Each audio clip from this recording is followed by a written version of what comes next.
Florida's exotic animal industry is booming and is now worth billions. But if they escape, the consequences can be huge.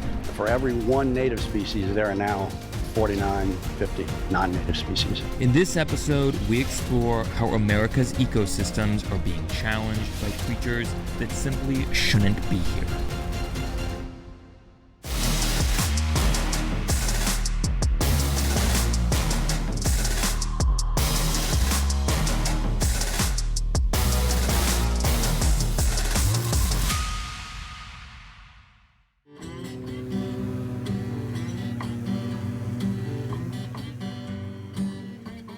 Florida is the ideal location for any wildlife enthusiast.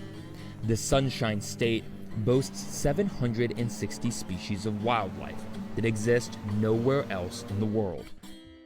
And it has the third largest population of wild birds in the United States, from the alligators of the Everglades to the Florida panther. The native creatures here are as fascinating as Florida's famous theme parks. But alongside those who are native to Florida, there are intruders. The state of Florida is known for its tropical beaches, beautiful weather, and diverse wildlife population. But what is often overlooked is that there are more than 500 invasive species here in the state. That's more than any state in this country. Oftentimes, those animals come in through natural migration or they hitch a ride on a cargo ship. But many of them are brought in through the exotic animal trade, a trade that has profound impacts on the state and the ecosystem. We're here to take a look at what that exotic animal trade looks like and try to get some answers for how it's impacting the state of Florida. There are more non-native species here than in any other state in America. Many of these creatures cause harm to the local environment, economy, or people. Some invasive species, like green iguanas, are little more than a nuisance, while others are causing serious problems for the local wildlife. Experts rank the Burmese python as one of Florida's least wanted invasive species. They are eating machines, devouring anything they can find. They have almost emptied the Everglades National Park of its natural raccoon population. Southern Florida offers a subtropical climate, similar to those found in the tropical regions which many of these invaders originate. Florida is also a central location for the exotic pet trade. The region contains major ports of entry into the United States and supports a thriving captive wildlife industry. Pets either escape or are released into the wild by owners who have decided they are too much trouble to keep. I figure the best way to get an introduction to the exotic pet industry is to tag along with a veterinarian. So I'm meeting with one of Miami's top exotic animal vets to learn the trade. Is it legal to own exotic animals? Yes, it's legal to own exotics. You have to have permits to have certain animals. So you have to go through that process before you acquire the animal, but it is legal. Like every state have different permits and different animals that are allowed and not, but in Florida, I have clients with kangaroos and tigers and ostriches and you name it, I can probably tell you that I've seen it. Dr. Torres has dedicated his life and career to exotic animal medicine and care. I've been working here for the past 5 years, and I probably had like 3 bad situations where I have to report them to the authorities. Most of the people, they have their permits and the proper enclosures for the animals because, I mean, there is houses everywhere. People can hear and see the animals, so they have to have the permits. Can you kind of describe a situation that would lead you to call the authorities? Like, how bad would it have to be? I am more advocate for the welfare of the animal. If I feel like the animal is not well taken care of or it's not kept on proper conditions, I have to call the police. Dr. Torres is focused on ethical best practices when it comes to animals. He says there is a right and a wrong way to do things. And when done right, people should be allowed to keep exotic pets. Can you describe kind of the relationship between exotic animals and invasive species here in Florida? There is a very close relationship because the invasive species that are here in Florida most likely came from the pet trade. So we're very connected. Like, unfortunately, not everyone is responsible and not everyone build the cages properly, and we are in a storm area. Like, we get hurricanes every year. So if you don't have the proper environment for the animals, I mean, the hurricane can take a house, so as well as it can take an enclosure. So we have some cases of invasive species like snakes and iguanas and parrots that unfortunately, most likely they came from the pet trade. I started building this zoo 15 years ago for abandoned, misplaced, and abused animals. Far too often, TV personalities the likes of Joe Exotic, also known as Tiger King, have encouraged the idea of keeping dangerous animals as pets, often to the harm of the animals themselves. I don't think there is a need to have a tiger in a cage in your backyard if there is not a positive outcome for it. When I talk about this type of animals in captivity, I talk about like reproductive programs. We need to have a genetic pool of these animals in captivity. So I do work with some zoos that they're connected with different zoos in the world. A lot of Dr. Torres's work consists of house visits, so I'm going to tag along and see what his daily life is like. We have a very tropical weather. The winter is very, very soft, so we don't have to have like different environments for the animals. They can live outdoors, especially tropical species, reptiles, birds. So that's like this is like the perfect environment for them. What are we walking into right now? So we are going to see a pig and a macaw in this house.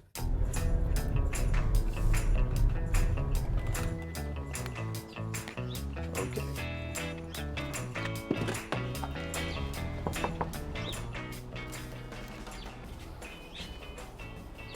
Those are parrots. Wild? Yeah.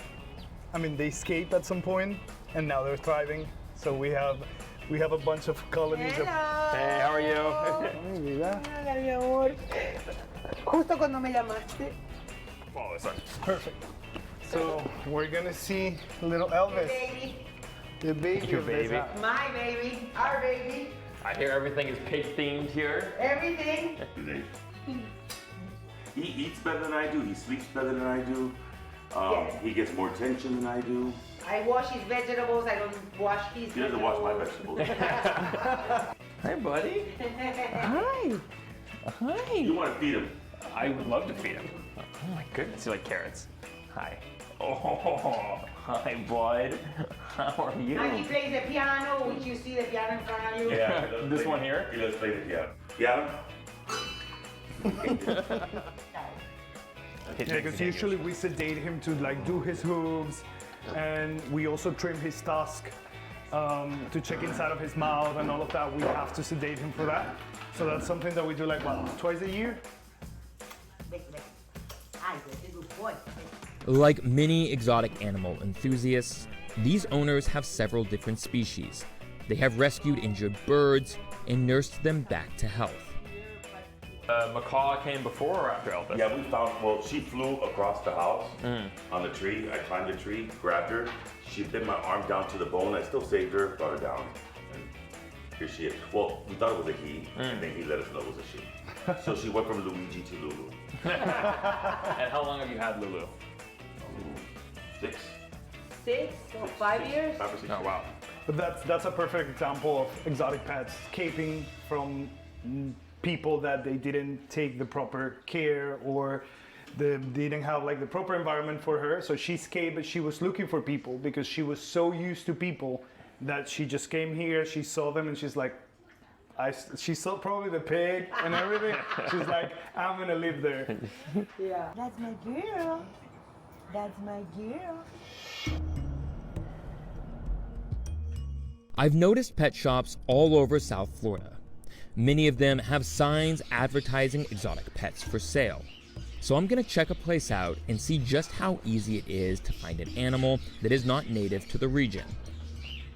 And how many animals do you guys have here on average? Bird-wise, I can have anywhere from hundreds to 1,000, just depending on what I have. And then what are some of like the restrictions on what animals you can keep in the state of Florida? So I cannot keep any birds that are native to the area. You cannot keep, there's certain animals that cannot leave the states they're born in because they're protected, certain things like that. It just depends on the class of license I have. I have a class, I think it's a class 1 license, which means I can have pretty much any animal I want. It just depends. It's not, there's no real restriction. We get a lot of calls from out of state. We get a lot of calls from other countries. Unfortunately, you can't import and export birds easily any longer. What are some of the more like exotic animals that you guys have here? So, I mean, we have a lot of snakes. I get the land tortoises that are bred from a young kid back there. He breeds them in his backyard. He has hundreds of them. The topic of snakes comes up right away, and these owners say they are one of the most popular pets. You can literally just walk in off the street and buy one, no background check or permit required. But owners who aren't responsible have no one to stop them from letting those snakes into the wild when they become too much of a hassle. There's not too many rules and regulations. I mean, when you buy a bird through a pet shop, I don't have background checks and things of that nature. There are few rules and regulations for pet stores, and there's also an online industry.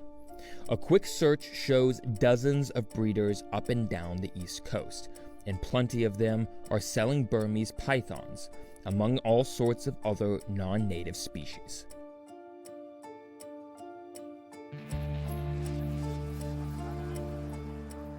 Alongside Florida, Texas is the other hotspot in America for the exotic animal industry. 85% of the seizures by the U.S. Fish and Wildlife Service on the U.S. border happen in Texas. And like Florida, native animals are now competing for food and space.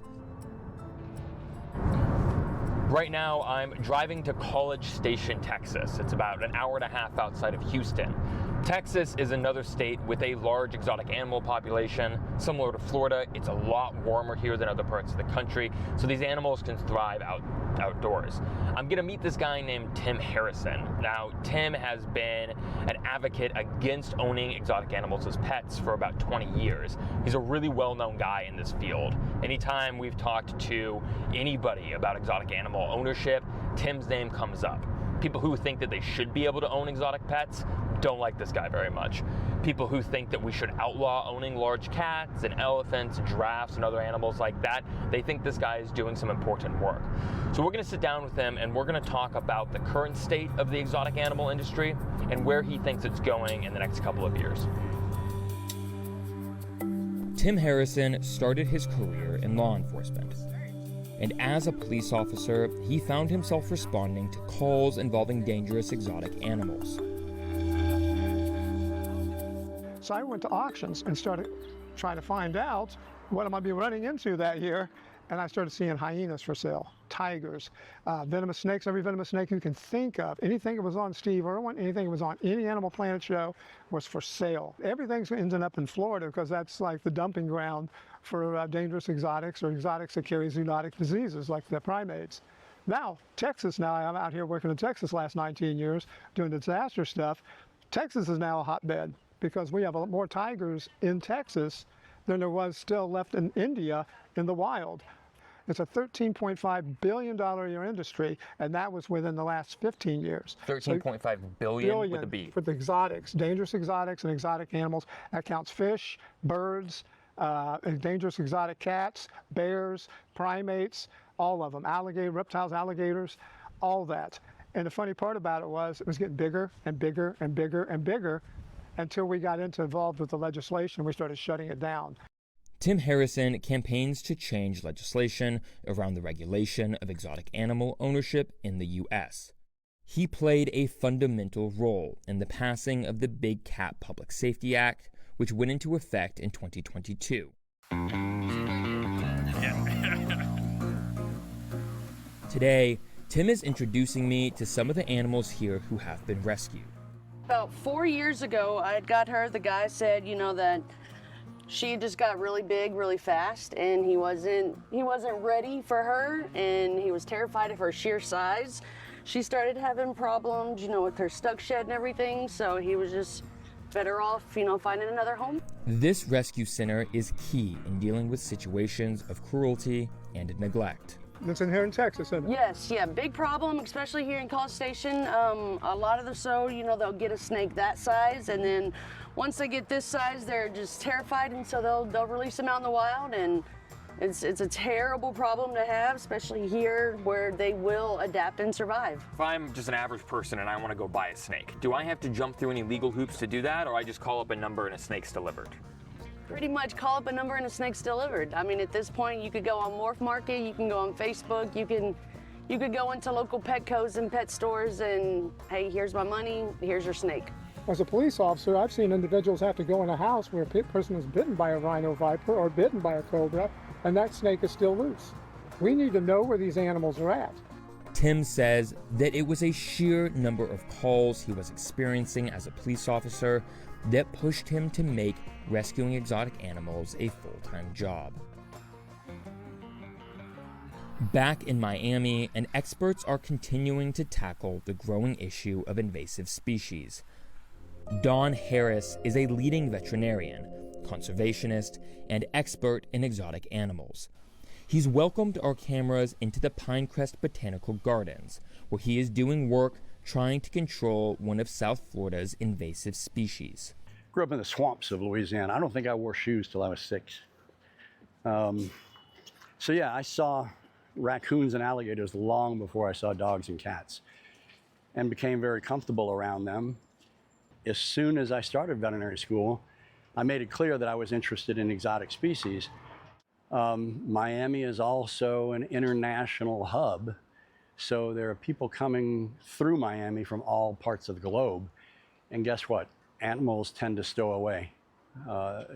Some animals are smuggled in intentionally, some slip in unintentionally.